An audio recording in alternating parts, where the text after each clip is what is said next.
दोस्तों, जागो इंडिया में आज के हमारे इस एपिसोड में आपका बहुत बहुत स्वागत है। आपके साथ हाजिर हूं मैं कंचन।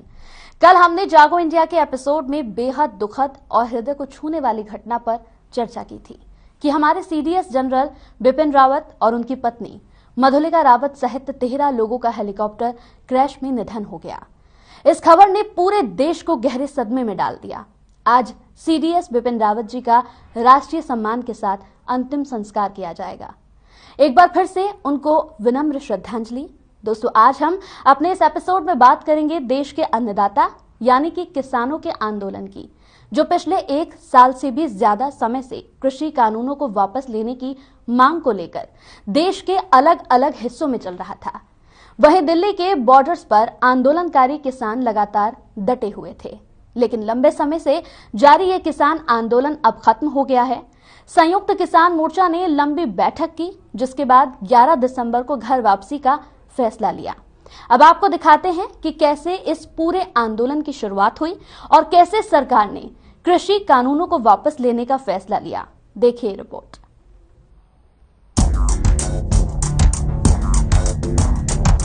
एक तरफ देश के अन्नदाता कहे जाने वाले किसान कृषि कानून बिल को वापस लेने की मांग को लेकर अपने आंदोलन को तेज कर रहे थे, तो वहीं दूसरी ओर केंद्र सरकार अपने फैसले पर पूरी तरह अड़ी हुई थी।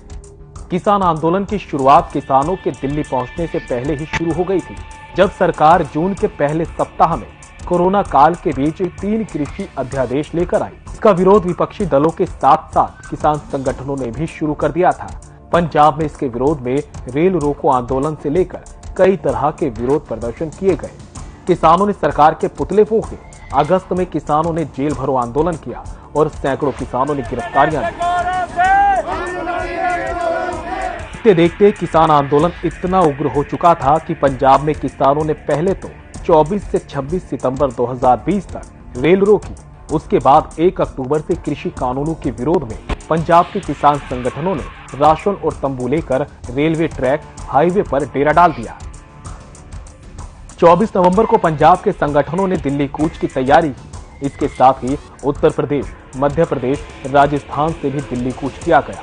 25 नवंबर को किसानों को दिल्ली कूच से रोका गया। यहाँ बैरिकेडिंग की गई, बड़े बड़े अवरोध लगाए गए, लेकिन यहाँ किसानों ने सभी को लांघते हुए दिल्ली की ओर कूच जारी रखा। लेकिन संयुक्त किसान मोर्चा के बैनर तले 26 नवंबर 2020 से आंदोलन जारी रहा। 26 नवंबर 2020 को किसान दिल्ली की सीमाओं पर जा डटे। वहीं 26 जनवरी 2021 को किसानों ने अपनी एकता का परिचय देने और देश को आंदोलन से जोड़ने के लिए दिल्ली में ट्रैक्टर रैली और झांकियां निकालने का निर्णय लिया था। लेकिन आगे जाकर हुआ इससे उल्टा। कुछ किसानों ने सबसे पहले सिंघू बॉर्डर से अपना तय रूट बदल दिया और हजारों की संख्या में Singhu border, Tikri border, Ghazipur border और शाहजहांपुर बॉर्डर से ट्रैक्टरों का काफिला दिल्ली की ओर चल पड़ा। उस बीच पुलिस के साथ हिंसक झड़प हुई, लेकिन उसी बीच दोपहर के समय कुछ कथित किसानों ने लाल किले की प्राचीर पर एक विशेष धार्मिक झंडा फहराया। उग्र आंदोलनकारियों पर दिल्ली में इस दिन पथराव, लाठीचार्ज और आंसू गैस के गोलों का प्रयोग भी किया गया। तो वहीं राकेश टिकैत ने इस घटना के बाद प्रशासन और सरकार पर जमकर निशाना साधा कि सरकार ने ये सब आंदोलन को बदनाम करने के लिए किया है। लगातार चल रहे लाठीचार्ज, विद्रोह और 26 जनवरी को लाल किला हिंसा के बाद आंदोलनकारियों के हौसले टूटते दिखाई दिए, जिससे एक मार्मिक हालात को देखते हुए 28 जनवरी की रात को राकेश टिकैत भावुक हो गए और टिकैत ने आंदोलन स्थल न छोड़कर जाने की बात कही। टिकैत ने कहा कि जब तक गांव से पानी नहीं आएगा, पानी नहीं पीऊंगा और इस बात पर अड़े रहे। इसके बाद हरियाणा और उत्तर प्रदेश में पंचायतें शुरू हो गई और रातों रात लोग बॉर्डर पर पहुंच गए और फिर इस आंदोलन का टर्निंग पॉइंट आया। इसके बाद टिकैत आंदोलन के प्रमुख चेहरे बन गए। इस बीच जिस मुद्दे पर किसान आंदोलन कर रहे थे, उस पर सरकार ने यूटर्न लेते हुए 19 नवंबर 2021 को गुरु पूर्णिमा के मौके पर तीनों कृषि कानून वापस लेने का ऐलान किया। दिल्ली बॉर्डर पर आंदोलन को आज 377 दिन हो आए हैं। इसमें 700 से ज्यादा किसानों ने अपनी जान गंवाई। किसानों के पक्ष में किसान कानून वापसी बिल को संसद के दोनों सदनों में पारित करवा लिया गया, लेकिन राष्ट्रपति की मोहर की सिर्फ औपचारिकता रह गई है। 1 साल से जारी किसान आंदोलन अब खत्म हो गया है। संयुक्त किसान मोर्चा ने इसका ऐलान किया है। इससे पहले मोर्चा ने लंबी बैठक की, जिसके बाद 11 दिसंबर से घर वापसी पर फैसला लिया गया।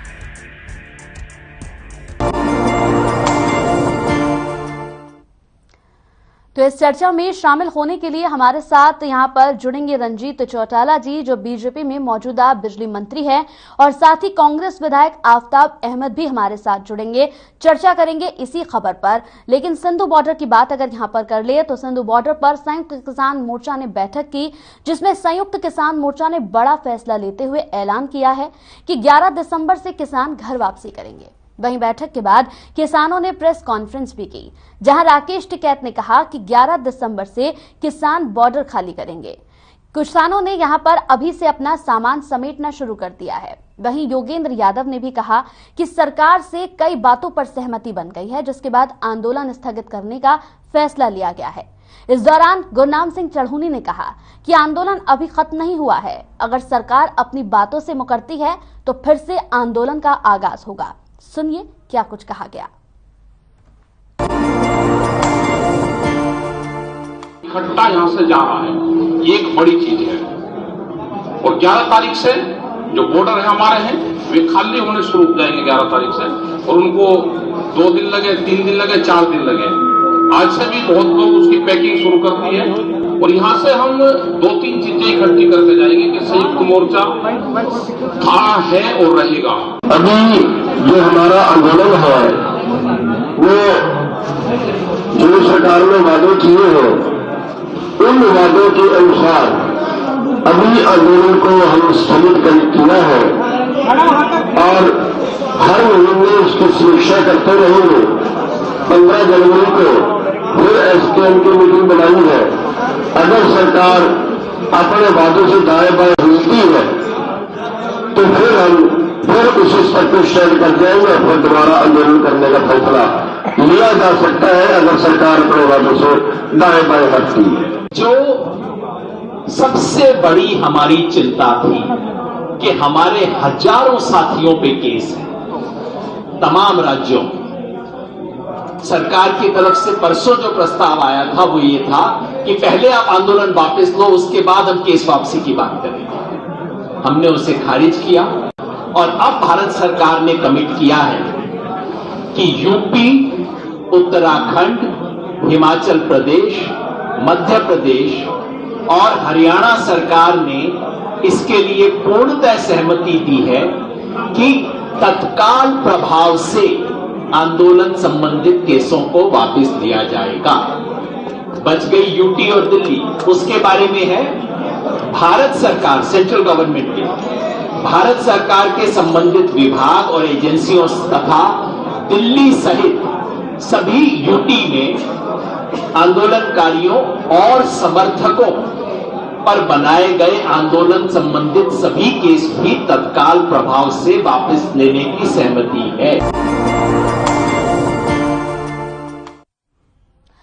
तो चलिए इस पर चर्चा करने के लिए हमारे साथ हमारे मेहमान भी जुड़ गए हैं। हमारे साथ बीजेपी में मौजूदा बिजली मंत्री हैं रंजीत चौटाला जी, वो हमारे साथ जुड़ गए हैं। उनसे बातचीत करेंगे इस पूरी खबर को लेकर, क्योंकि जिस तरीके से 378 दिनों तक यहां पर लगातार ये आंदोलन चला और ये आंदोलन अब समाप्त हो चुका है।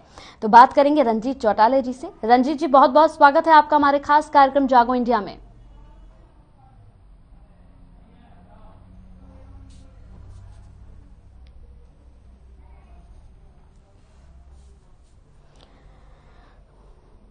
तो 1 साल पहले संविधान वाले दिन शुरू हुआ था यह आंदोलन, इसी पर आज हम चर्चा करेंगे। 378 दिनों से यह आंदोलन लगातार चल रहा था। 5 जून 2020 सरकार अध्यादेश के जरिए 3 कृषि बिलों को यहां पर लेकर आई। 14 सितंबर 2020 पहली बार केंद्र सरकार ने इन अध्यादेशों को संसद में पेश किया। तो एक बार फिर से हमारे साथ यहां पर जुड़ गए हैं रंजीत चौटाला जी। रंजीत चौटाला जी, बहुत बहुत स्वागत है आपका हमारे खास कार्यक्रम में। आफ्ताब जी का नंबर जो जिससे अभी फ्रेम बनाया हुआ ना उसी पे कर लीजिए। रंजीत जी, बहुत बहुत स्वागत है आपका।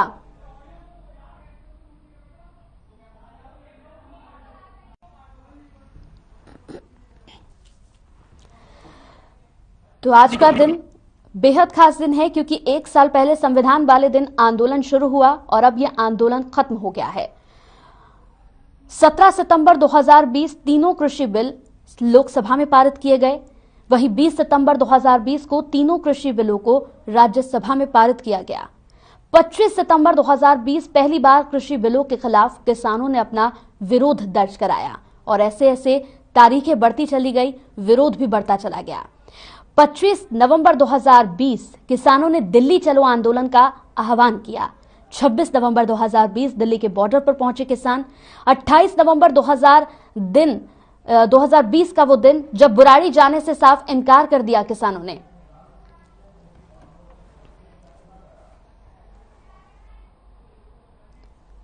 तो एक साल पहले संविधान वाले दिन जो आंदोलन शुरू हुआ था वो आंदोलन खत्म हो गया है। किसानों का एक साल का संघर्ष जो है वो भी खत्म हो गया है। रंजीत चौटाला जी हमारे साथ एक बार फिर से जुड़ गए हैं। रंजीत जी, बहुत बहुत स्वागत है आपका।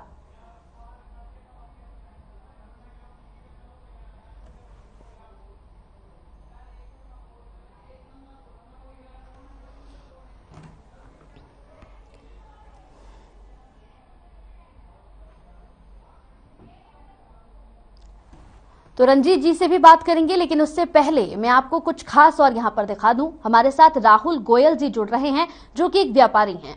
उनसे हम जानेंगे कि किसानों की घर वापसी से उन्हें किस तरह की राहत मिली है। राहुल जी, बहुत बहुत सबसे पहले स्वागत करूंगी आपका। आपसे मेरा पहला सवाल यही है कि एक व्यापारी होने के नाते आप लगातार मांग कर रहे थे कि बॉर्डर को खाली कराया जाए। अब क्योंकि आंदोलन समाप्त हो गया है तो कितनी बड़ी राहत है ये आपके लिए? जी, बहुत ही बड़ी राहत है। बहुत ही मुश्किल से ये आना हो पाता था क्योंकि बॉर्डर क्रॉस करने में बहुत टाइम लग जाता था। ट्रैफिक और कभी कोई एक्सीडेंट हो जाते थे, वहां पे रोड भी खराब थी, फिर एम्प्लॉय भी नहीं आ पाते थे, कस्टमर्स को विजिट करने में भी काफी तकलीफ का सामना करना पड़ता था। कभी कुछ डिस्पैच करना होता था तो गुड्स भी डिस्पैच नहीं हो पाते थे, ट्रक्स की अवेलेबिलिटी में भी बहुत दिक्कत चल रही थी। तो ये तो बहुत ही बड़ी राहत है, बिजनेस करने में काफी आराम होगा आगे से। यहाँ अगला सवाल मेरा आपसे ये होगा कि आप एक बार मुख्यमंत्री मनोहर लाल से भी मिले और मांग की कि रास्ते को खुलवाया जाए ताकि व्यापारियों को आर्थिक नुकसान ना हो, लेकिन अब बॉर्डर खाली हो रहा है, तो क्या कहेंगे आप इस पर? किसानों से तो ऐसा कुछ नहीं कहना चाहेंगे, बस आपस में सरकार और किसानों की बातचीत हो जाए तो दोनों के पक्ष में ही वो था। थोड़ा सा पहले हो जाता तो ज्यादा अच्छा था, बट अब हो गया है, वो भी सही है। अब बॉर्डर खाली हो रहा है तो क्या कहेंगे आप इस पर? क्योंकि बॉर्डर तो खाली हो चुका है, इस पर आपने अपनी राय रखी। इस आंदोलन के चलते देखा जाए तो व्यापारियों को लाखों करोड़ों रुपए का नुकसान हुआ है। बॉर्डर बंद होने से क्या अनुमान है, एक साल में आपको कितना नुकसान झेलना पड़ा? नुकसान की ऐसी कीमत तो नहीं लगा सकते, बट हाँ नुकसान काफी हुआ है। आने जाने में तकलीफ, सामान डिस्पैच करने में दिक्कतें, लोगों के स्टाफ नहीं आ पाता था तो वर्कर शॉर्टेज, स्टाफ की शॉर्टेज, वो सारी दिक्कतें थी। तो नुकसान काफी है, बट ऐसे अनुमान लगा पाना बहुत मुश्किल है। एक आखिरी सवाल और आपसे पूछना चाहूंगी राहुल जी, आपसे आंदोलनकारियों को यहाँ पर कुछ कहना चाहेंगे आप उनको, क्योंकि अब व्यापारियों को एक बड़ी राहत मिली है रास्ते खुलने से। आज जैसे आते हुए कुछ किसान उठने की तैयारी कर रहे थे, अपना जो सेटअप लगाया हुआ था वो सारा पैक कर रहे थे, बट उम्मीद है इतने ज्यादा नहीं थे। उम्मीद है कि कल परसों आने वाले दिनों में ज्यादा तेजी से उठना शुरू करें। तो यहाँ पर हमारे साथ बीजेपी में मौजूदा बिजली मंत्री रंजीत चौटाला जी जुड़ गए हैं। रंजीत चौटाला जी, बहुत बहुत स्वागत है आपका।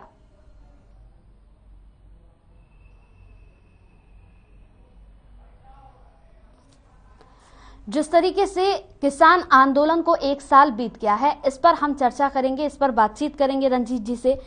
वाकई अगर देखा जाए तो एक साल तक ये पूरा आंदोलन चलता रहा। 5 जून 2020 को सरकार अध्यादेश के जरिए 3 कृषि बिलों को लेकर आई थी। उसके बाद से ही तीनों कृषि बिलों का लगातार यहां पर किसानों की ओर से विरोध किया गया और आज एक साल बाद किसानों की जीत हुई है। आंदोलन वापस ले लिया है किसानों ने, खत्म हो गया है आंदोलन। लेकिन यहां पर किसान नेता साफ तौर पर कहते नजर आए हैं कि अगर किसी भी तरह से सरकार ने वादा खिलाफी करी, जो वादे उनसे किए गए हैं, वादा खिलाफी अगर की गई तो ये आंदोलन फिर से चलाया जाएगा। गुरनाम सिंह चढ़ूनी जब जुड़े, उन्होंने बातचीत की, उन्होंने साफ तौर पर कहा कि किसी भी तरह से वादा खिलाफी सरकार की ओर से नहीं होनी चाहिए।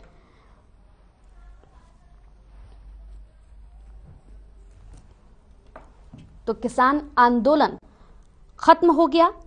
1 साल तक ये आंदोलन चलता रहा, किसानों ने संघर्ष किया और अब ये आंदोलन खत्म हो गया है। अब यहाँ पर हमारे साथ अगले मेहमान जुड़ गए हैं, उनसे बातचीत कर लेते हैं। हमारे साथ कांग्रेस विधायक आफ्ताब अहमद इस पूरी खबर पर ज्यादा चर्चा करने के लिए जुड़ गए हैं। आफ्ताब जी, बहुत बहुत स्वागत है आपका हमारे खास कार्यक्रम में। शुक्रिया। आफ्ताब जी, सबसे पहले मेरा प्रश्न आपसे यह है, 1 साल तक ये आंदोलन चला और 1 साल बाद ये आंदोलन खत्म हो गया। सबसे पहले आपको शुभकामनाएं देना चाहूंगी क्योंकि आप लोगों का ये मुद्दा था, विपक्ष भी लगातार यहाँ पर किसानों के साथ था। हेलो, मेरा प्रश्न आपसे यह है, सबसे पहले मैं आपको शुभकामनाएं दूंगी क्योंकि 1 साल बीत गया, 1 साल तक किसानों का संघर्ष रहा और अब ये आंदोलन खत्म हो चुका है। क्या कहेंगे इस पर, क्योंकि विपक्ष का भी मुद्दा था ये?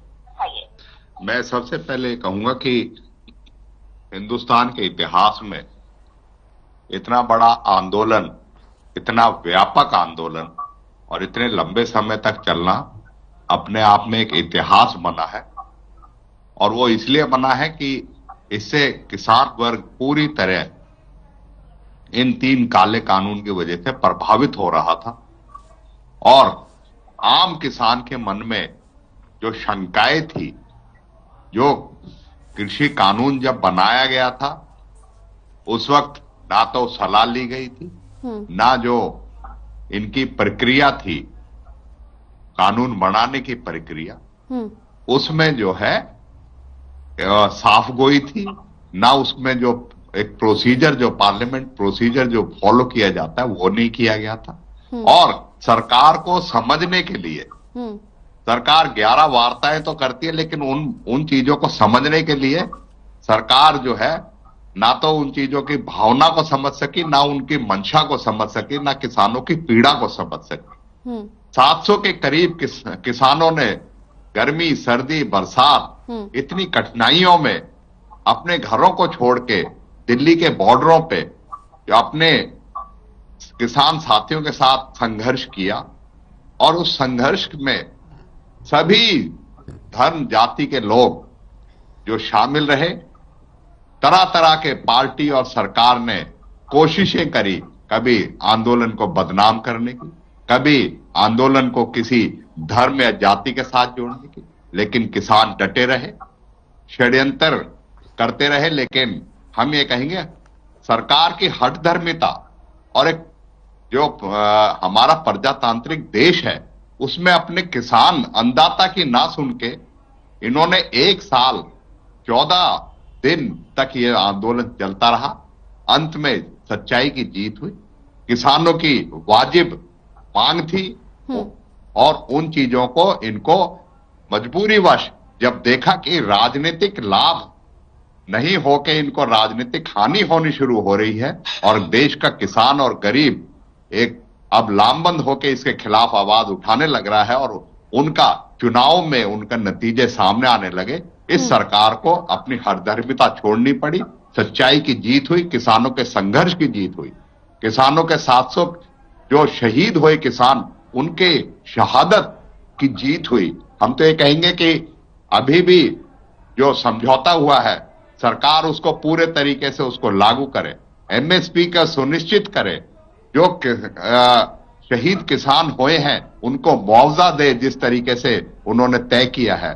जो मुकदमे दर्ज हैं, हजारों की संख्या में उत्पीड़ित करने के लिए मुकदमे दर्ज किसानों के खिलाफ हुए हैं, उन्हें वापस ले। जो अभी गृह राज्य मंत्री के पुत्र के और उनकी जांच है उसमें जो मांग है बर्खास्तगी की बात, उनके सरकार जो है अपना स्पष्ट रुख करे। इसी तरीके से अन्य जितनी भी मांग है किसानों की उनको पूरा करे और किसानों की आय दुगनी करने का जो वादा था 2022, सिर्फ अब 20 दिन शेष रह गए हैं इस साल में, ये किस तरीके से दुगनी करेंगे। लेकिन किसानों की आय को आधी करने का जो इनका वो था, वो किसानों ने उस षड्यंत्र को इनको जो है विफल किया है। हम किसानों को, किसान के संयुक्त किसान मोर्चा संगठन को और उनके सभी जी जी आपकी आवाज मिल रही है।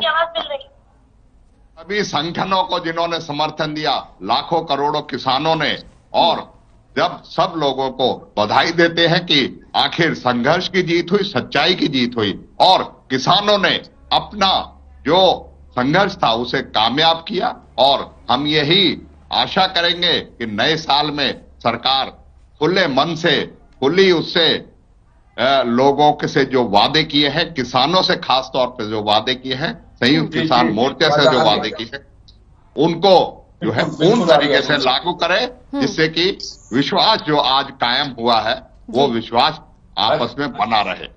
चलिए, बहुत बहुत शुक्रिया आफ्ताब जी हमारे साथ जुड़ने के लिए, आपने बातचीत की, इसका भी बेहद शुक्रिया आपका। तो यहाँ पर जागो इंडिया में आज का हमारा खास कार्यक्रम में जो आज हमारी विशेष हमारा टॉपिक रहा वो यही रहा कि किसान आंदोलन खत्म हो गया है।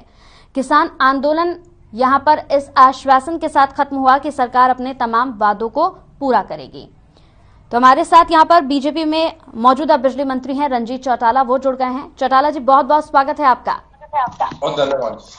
सबसे पहले मैं आपको शुभकामनाएं देना चाहूंगी सर, क्योंकि आप लोगों की भी गले की फांस बन गया था ये आंदोलन। क्या कहेंगे इस पर? खत्म हो चुका है 378 दिनों तक चलने वाला ये आंदोलन। मैडम, एक बहुत लंबे समय ये आंदोलन चला। देश में बहुत आंदोलन हुए, चंपारण का आंदोलन हुआ, ब्रिटिश टाइम में था। उसके बाद दिल्ली में बहुत आंदोलन हुए, कभी चरण सिंह, कभी देवलाल और प्रकाश सिंह बादल आंदोलन करते रहे, कभी महेंद्र सिंह टिकैत ने करे। पर इतना लंबा आंदोलन ये पहला था जो इतने लंबे समय चला। और इसमें मैं मुबारकबाद देता हूँ, बहुत धन्यवाद करता हूँ प्रधानमंत्री जी का, जिन्होंने बड़े विवेक से देश के 70% जो समुदाय है उनकी भावनाओं को समझ के इस एक्ट को विड्रॉ किया। और मैं किसानों को भी धन्यवाद देता हूँ कि उन्होंने एक ही मिनट में अपना, जैसे उनका मैसेज है उसके बाद पहली मीटिंग में सारा मामला आपस में बैठ के इस मामले को खत्म कर दिया। और किसान आज की तारीख में वापस जा रहे हैं, वो भी बहुत बधाई के पात्र है। मैं थोड़ा सा इसमें कहना चाहूंगा कि एक ऐसा सब्जेक्ट है जिसे कभी ठीक लोगों ने देखा नहीं। 47 में जब देश आजाद हुआ था, मैं 1947 की बात कर रहा हूँ, तो हमारे देश का जो जीडीपी है उसमें 43% अकेले खेती से आया करता था और बाकी 57 जो था वो दूसरे इंडस्ट्री से, तो 3% आता था। आज के दिन सारा मामला उलट हो रहा है। आप देखें, जापान से लेके अमेरिका तक 2% से लेके 7% लोग खेती करते हैं। पर खेती हमारे, एक हिंदुस्तान और पाकिस्तान दो ऐसे देश हैं जहाँ के 70% लोग खेती पे आज मुनस्सब करते हैं। खेती लाभप्रद विषय है ही नहीं। अगर 1 एकड़ पे 7 और 8 आदमी खेती करते हैं, उस पर डिपेंडेंट है एक फैमिली पे 1 एकड़ जमीन है, तो लाभप्रद हो ही नहीं सकता। हमें इसको नए तरीके से देखना पड़ेगा। हमें इसे हॉर्टिकल्चर पे, फ्लोरिकल्चर पे, या आपको एग्रो बेस्ड इंडस्ट्रीज लेनी पड़ेगी, जैसे आप फिशरीज का कर रहे हैं, आप उसका पोल्ट्री फार्म का कर रहे हैं। अगर इस तरीके से करेंगे तो चलेगा, नहीं तो खेती में तो कभी लाभ होगा ही नहीं। जो मैं एक उदाहरण दे रहा हूँ कि रेडी वाला और जो फ्रूट की दुकान है, वो उस आदमी की टोटल इन्वेस्टमेंट 2 लाख रुपया नहीं है, और वो आदमी शाम को 10,000 रुपए कमा के जाता है। 3 लाख रुपए महीने की इनकम है, जबकि इन्वेस्टमेंट उसकी 2 लाख है। और किसान जिसके पास 5 एकड़ जमीन है, उसकी कीमत आज के दिन 1.5 करोड़ रुपए है, और उसके बच्चों के स्कूल में नाम, उसका फीस ना देने की वजह से कट जाता है। उसके घर में खाने को रोटी नहीं है, उसकी हालत बहुत बदतर हो रही है। और इतने, जब हमारी इतनी बड़ी आबादी है, ऑस्ट्रेलिया की आबादी 2.5 करोड़ है, हमारे देश की, ऑस्ट्रेलिया हमसे 2 गुना बड़ा है ज्योग्राफिकली। हमारे देश में आबादी 135 करोड़ है, जबकि ऑस्ट्रेलिया से हम आगे जमीन है हमारे पास। अब इतने बड़ी पॉपुलेशन को आप खाली खेती से नहीं संभाल सकते। खेती तो बिल्कुल घाटे का सौदा हो गया। इससे तो सरकार को बहुत अच्छे साइंटिस्ट, जैसे मैं आपसे बताऊं, किसान नेता मैं भी बन रहा हूँ, दूसरे भी बन रहे हैं। किसी ने खेती नहीं करी, किसी ने बीज ईजाद नहीं करे, किसी ने ट्यूबवेल्स का नहीं इन्वेंशन करा। ये जो करे हैं, ये तो डॉक्टर वेंकट रमन थे जो देश के सबसे बड़े साइंटिस्ट है हिंदुस्तान के, या डॉक्टर बोरलाग थे जो इंटरनेशनल सबसे बड़े साइंटिस्ट है दुनिया के। इस खेती को हमें और तरीके से संभालना पड़ेगा। इसके लिए अच्छे साइंटिस्ट जैसे स्वामीनाथन आए थे, ऐसे समझ के इस पे सोचना पड़ेगा, तब जाके हमारी खेती लाभप्रद होगी। या हमें खेती छोड़ के जैसे और देशों में चले गए दूसरे धंधे पे लोगों को जाना पड़ेगा। चलिए, आपसे अगला सवाल मैं जरूर करूंगी सर, लेकिन इससे पहले हमारे साथ शमशेर दहिया जो हैं किसान नेता, वो हमारे साथ जुड़ गए हैं। शमशेर जी, सबसे पहले बहुत बहुत स्वागत, और स्वागत के साथ ही यहाँ पर ढेरों शुभकामनाएं मैं आपको दूंगी, क्योंकि 1 साल तक आपने इस आंदोलन को जारी रखा। इस आंदोलन में आपका संघर्ष आप लोगों का लगातार यहाँ पर जारी रहा, लेकिन अंत भला तो सब भला। जी धन्यवाद। एक्चुअल में 1 साल हमने तो प्रधानमंत्री जी ने जिस दिन ये बात कही थी कि हम इस कानून को वापस ले रहे हैं, तो उसी दिन से हमने प्रधानमंत्री जी को बहुत बहुत धन्यवाद दिया था। बीच में बहुत बार लिखित रूप में भी ये कि इतना लंबा ना चला के किसानों की सुनवाई की जाए, लेकिन देर आए दुरुस्त आए, ये काम हुआ। लेकिन एक चीज जरूर है, इस आंदोलन में इतनी पीड़ाएं सरकार और किसानों को जो झेलनी पड़ी है और आम जनता को जो झेलनी पड़ी है, उसका जिम्मेवार कौन रहेगा, ये देखने वाली बात है। कितने बड़े नुकसान हुए हैं, जान और माल के इतने बड़े नुकसान हुए हैं कि ऐसा आंदोलन फिर कभी ना आए। हम परमात्मा से यही प्रार्थना करेंगे कि सरकारों को भी ऐसी सद्बुद्धि मिले, ताकि इतना लंबा संघर्ष कभी किसी को ना करना पड़े। एक प्रश्न और मैं आपसे शमशेर जी यहाँ पर पूछना चाहूंगी। जिस तरीके से 1 साल का ये आप लोगों का संघर्ष रहा, 700 किसानों की जान चली गई, किसानों का कहना है, कई किसानों की भाषा है यहाँ पर, इससे हालांकि मुझे कोई आपत्ति नहीं है, लेकिन ये भाषा कई किसानों की रही कि सरकार जो है वो झुक गई, सरकार ने अपने घुटने टेक दिए। तो मेरा ये सवाल है कि क्या ये मुद्दों की लड़ाई थी या फिर मूंछों की लड़ाई थी?